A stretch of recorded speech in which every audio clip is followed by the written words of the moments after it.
La rubrique carnet de santé de cette semaine s'intéresse au neuropaludisme chez l'enfant. Le neuropaludisme, cette complication grave du paludisme, représente 10% des hospitalisations en pédiatrie avec une proportion élevée de décès.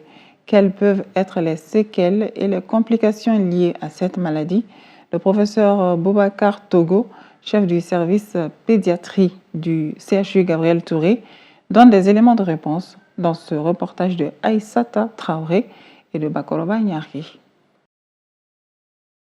Complications très sévères du paludisme, les spécialistes des maladies infectieuses et tropicales définissent le neuropaludisme, encore appelé paludisme cérébral, comme les manifestations neurologiques au cours du paludisme. Différentes manifestations sont observées chez un sujet atteint de neuropaludisme.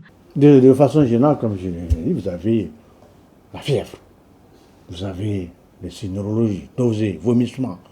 Et dans les formes graves neurologiques, vous avez des crises convulsives. Et puis le coma, l'enfant va dans le coma, il est inconscient. On le transporte à l'hôpital avec la fièvre. Et nous faisons une goutte épaisse. Et la goutte épaisse revient positive. Ça veut dire que cet enfant a un paludisme et un neuropaludisme.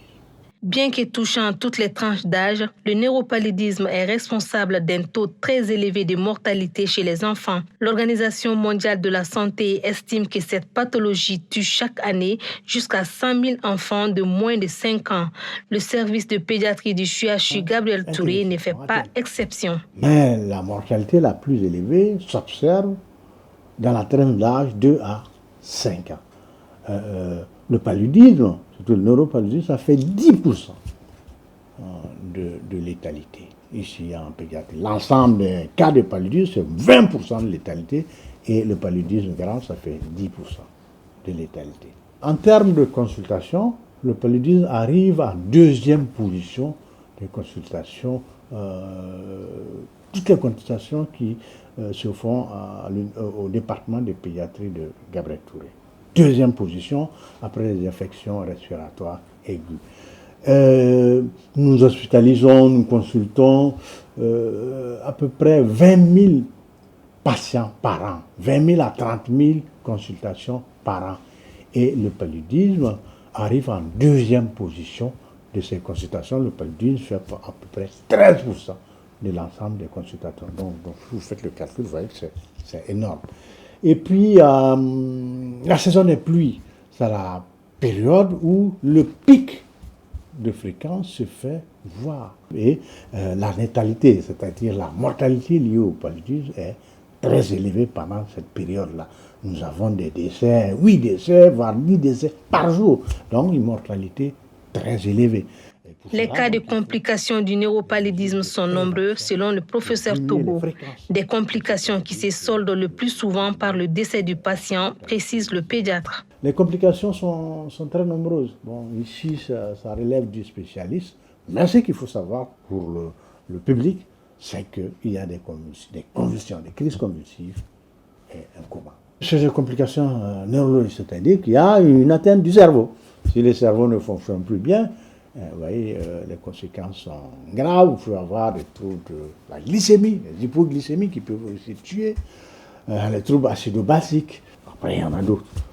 La détresse respiratoire, l'enfant se respire difficilement, l'enfant n'a pas de sucre dans son sang, l'enfant a une acidose métabolique, etc. Tout ça, c'est des complications qui peuvent emporter. La prise en charge du paludisme cérébral doit être précoce pour éviter les séquelles et les risques de mortalité, car le plus souvent, les malades arrivent tard à l'hôpital. Non, la prise en charge dépend de plusieurs facteurs. Il faut que d'une part, le parent transporte l'enfant vers un centre de santé. Ensuite, que ce centre de santé, s'il n'est pas celui de Gabriel Touré, ensuite il faut que ce centre de santé le réfère chez nous ou dans un autre centre où la prise en charge est correcte est possible. Le problème, c'est que parfois, les enfants ne vont pas, les parents ne vont pas vers le centre de santé. Ils vont en retard. Et donc, quand ça arrive au centre de traitement urgent, souvent les complications sont déjà installées et on n'arrive parfois pas à faire grand-chose. Il y a aussi les séquelles. Même si le le patient a guéri, des séquelles peuvent persister après. Des séquelles concernant le langage, des séquelles concernant la motricité, des séquelles concernant même l'intelligence.